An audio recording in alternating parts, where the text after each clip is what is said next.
So hey guys, today we are going to create our API using CRUD.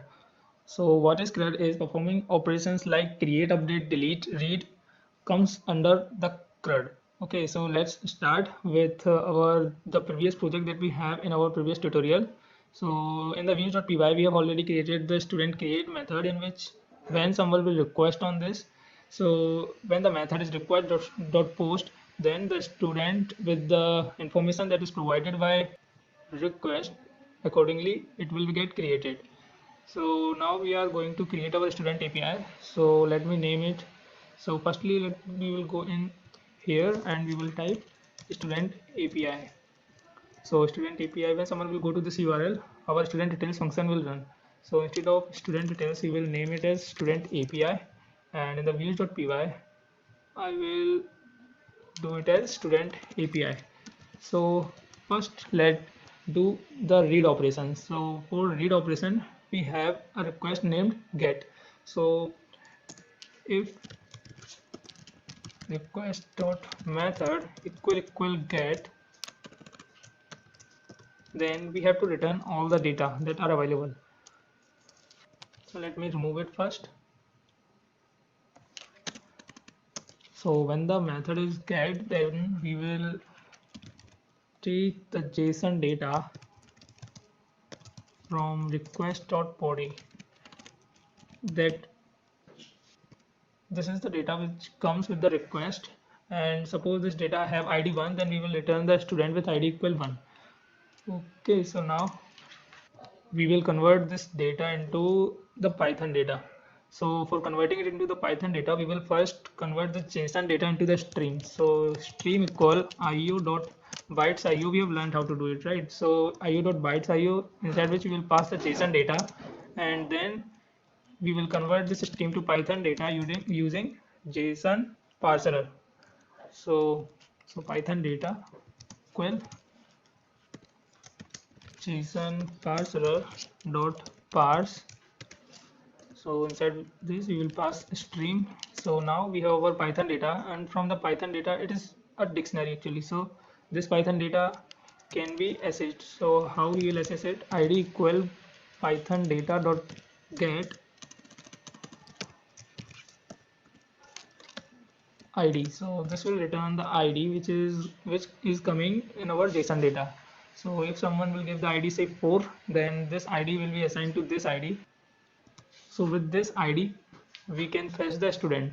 So now let me fetch the student. So if id is not none, so if id is not none, then we are going to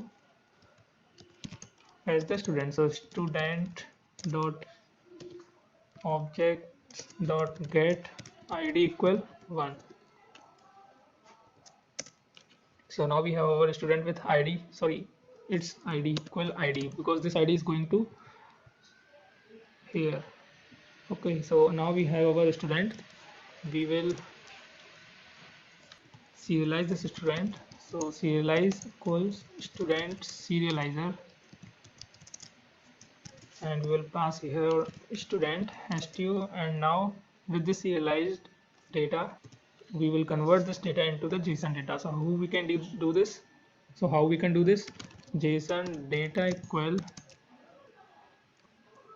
JSON renderer dot render serialized dot data. So now we have our JSON data. We will return this JSON data as HTTP response. So HTTP response JSON data, and we will set the content type equal applications slash JSON. Now our get part is ready. So instead of importing student details, we will import here student API from the views. So now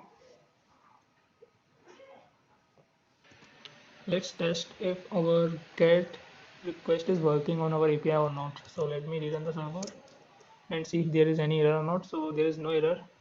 Now let's open our Postman and make the request on student API. So we have to provide some ID here, say ID equal 1. We have to provide the ID in our body. So ID equal 1. Now let's send it. So it is showing some error.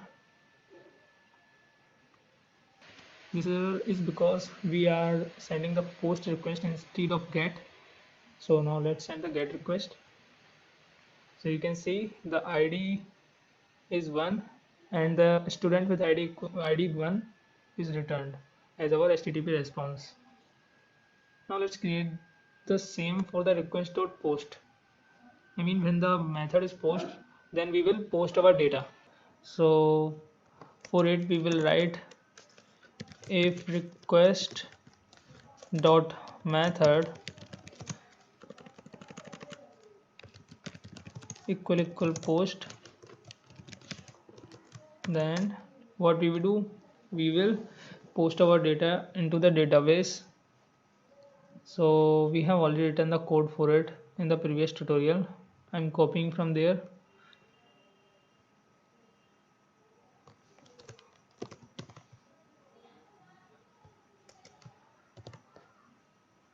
So now we have our code ready.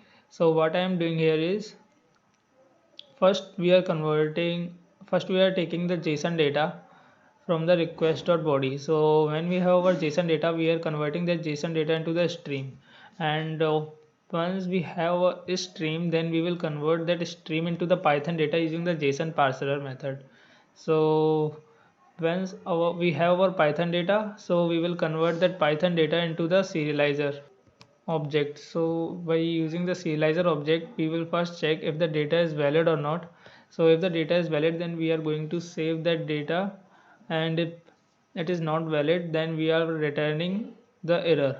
As we can see here, I'm returning here the serializer.errors. Okay, so and when the data is valid, then we are returning the message as data created successfully.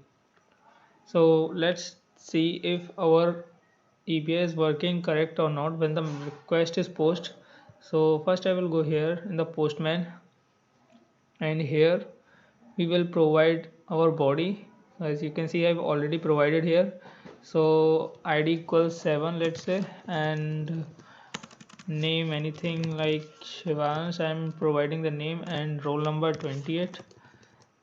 And now in the city I'm providing Mumbai. So when we post it, it should be posted in our database. So let's send the request and see the result. So here it is saying message data created successfully in our database. So now let me go in our database and see it is created or not. So as you can see, the name, the ID, the data with ID 7 and name Sivans has been created in our database. So thank you guys for watching this video, and we will do update and delete in the next video.